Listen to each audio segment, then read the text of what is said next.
أعوذ بالله من الشيطان الرجيم. بسم الله الرحمن الرحيم.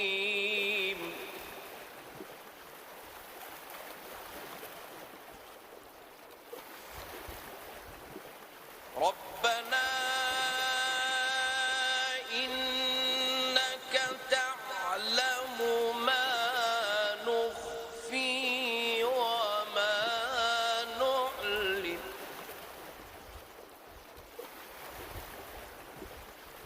وما يخفى على الله من شيء في الأرض ولا في السماء.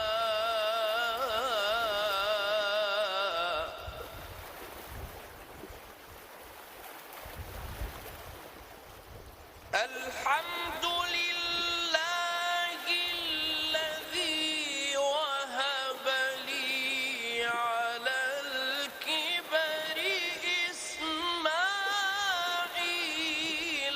وإسحاق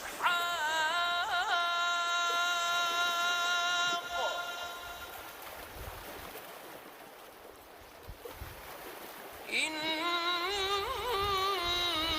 ربي لسميع الدعاء.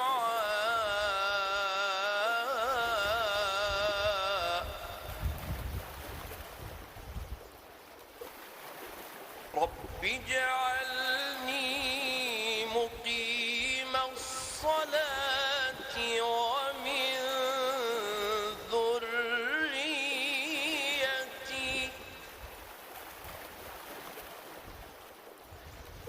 رب اجعلني مقيم الصلاة ومن ذريتي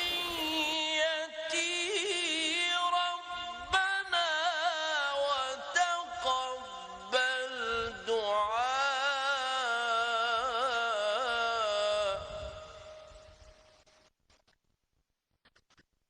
ربنا اغفر لي ولوالدي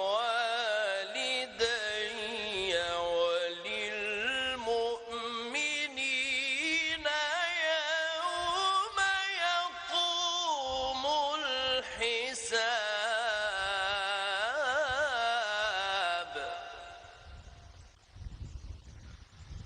ولا تحسبن الله غافلا عما يعمل الظالمون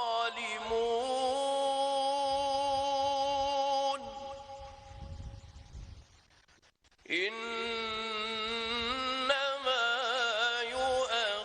يؤخرهم ليوم تشخص فيه الأبصار.